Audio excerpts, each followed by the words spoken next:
Everybody loves Oklahoma fishing, wintertime.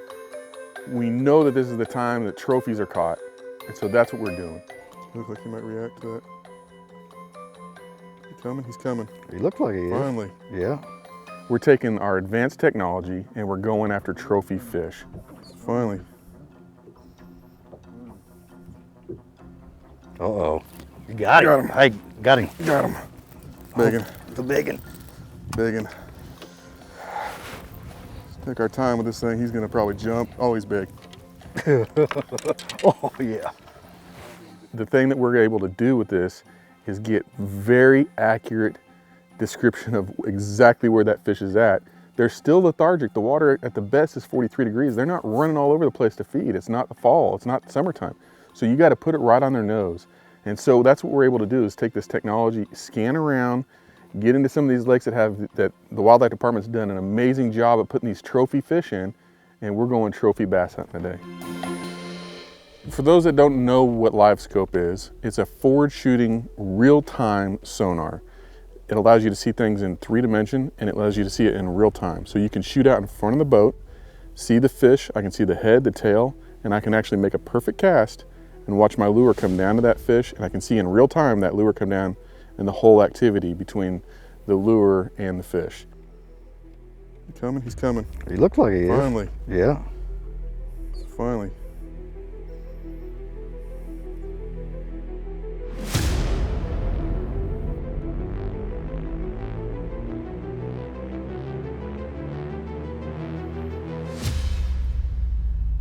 Uh-oh.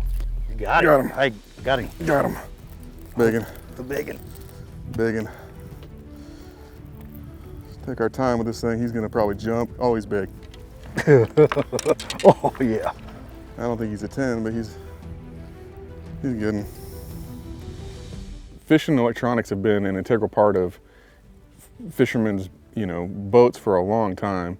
But as the technological world advances and it starts to cross over the fishing industry, we're at a point now where we're just on a curve that's spiking.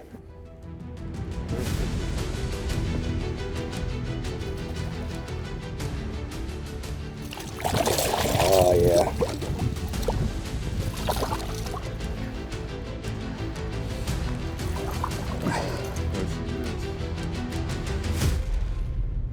Good job, John. That's what we're after. That's what we're after. I don't know if she's gonna go double digit, but she's over 8, huh? Yeah, she's a good one.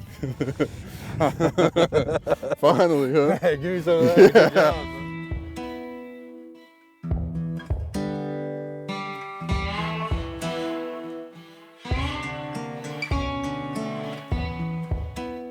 Wintertime fishing, giant bass, A-rig has got to be a staple, but you can't allow yourself to just fully get boxed into the A-rig. We've been throwing A-rigs all morning. We've been watching the behavior of these fish, and I could tell right away that they weren't interested. We got a little bit of dirty water. We got highly pressured fish. So there's a couple things that you want to play with is bait profile and bait speed. Those are your two main things that you want to pay attention to. Color is important to me. It's not as important. Most important thing is speed and profile. We broke out some speed on them, and honestly, the first reactions we saw was the fish ran away. So we stopped throwing the A-rig, stopped throwing the underspid with the speed, and we broke out a jerkbait. The old staple jerkbait, but here's the key. You cannot make multiple presentations of these fish and think that you're gonna get away with it. You have to make the right presentation.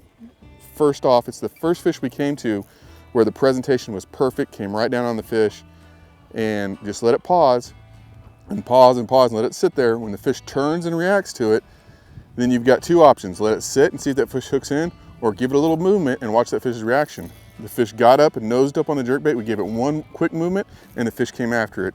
First movement, he ate it. I like to say that there's 3 things that you can do with this forward shooting sonar. You can identify cover and structure right off the bat, day 1, plug and play. The other thing that you can do is you can identify the fish and the environment that's going on, the bait balls, how the fish are relating to that. You don't need to be an advanced angler to be able to recognize that. And then the third thing that does take some skill level and some time on the water, is I can individually target fish with my lures and put that lure right on that fish's nose.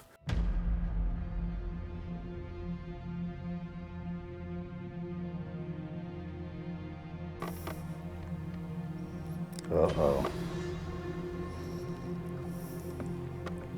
He's following it.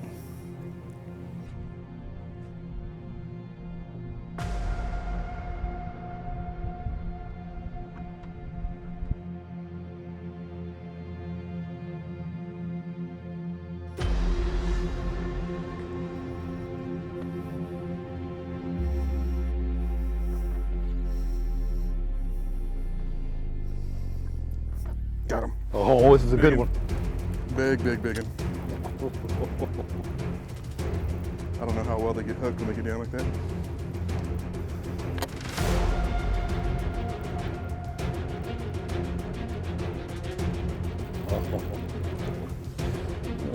Shane, you sure this is how you want to win? I'm getting that. Let's get a net.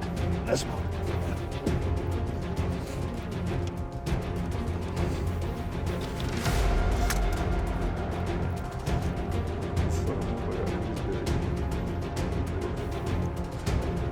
look big on that.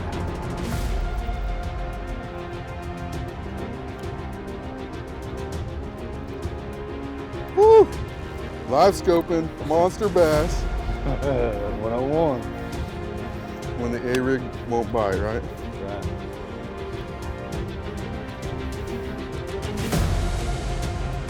Oh. Let the rod do the work, get the drag rid of these. I want to see him too, but I also... Oh my God. Did we get one? Did we get him? He came off in the net. We got a 10. We got a 10. That is 100%. Yeah. Omega giant. Look at that Yeah. Oh, just took our time with him. There is nothing else that brings joy to me as a fisherman than when I'm able to understand the fish behavior and I can put all the pieces together and I know for exact why I caught that fish, what I was doing, every single detail of that experience I know, and that's, I really don't even have words for it. Wintertime giant bass.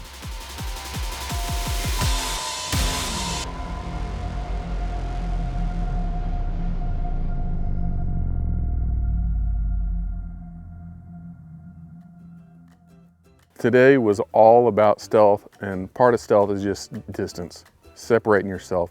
One thing about stealth that was very important today, you cannot make a couple bad casts at first. If you made a couple bad casts and made that fish aware that we were targeting it, you pretty much just need to move it to the next one. We had to get very precise as possible, making 70, 90 foot casts, working the jerkbait down in a very small window. I'd say probably had to get within this distance of that fish and let it sink down in front of their nose and watch that fish turn and acknowledge that bait. Once he acknowledges that bait, if he gets closer, I'm gonna give it just a little pop. And all I'm trying to do is I'm trying to read that fish. If I pop it and he comes faster, I'm gonna keep moving it and I'm gonna get him to react that way. If I pop it and he doesn't and there's separation and the bait keeps on falling and he starts looking, I'm gonna give that fish time to catch up to it. And that was the key today to catch the big fish that we caught. You had to let it just slowly sit in front of their face. A trophy fish is a lifetime dream for a lot of people. And this technology allows us to be so effective, and it's allowing anglers to just make quantum leaps in their skill set. So if you're one of those guys that doesn't have a whole lot of time, but you want to target trophy fish, and you don't have to just use it for trophy fish, you use it for trophy fish today. Just targeting and doing a lot of catching and making sure you're around fish and learning the environment of how fish behave. It can just make your experience a lot more fun on the water. And that's why we call it catching, not fishing, because it helps you put yourself around the fish, and everybody loves catching.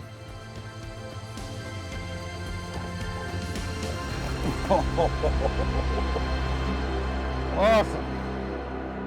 Woo.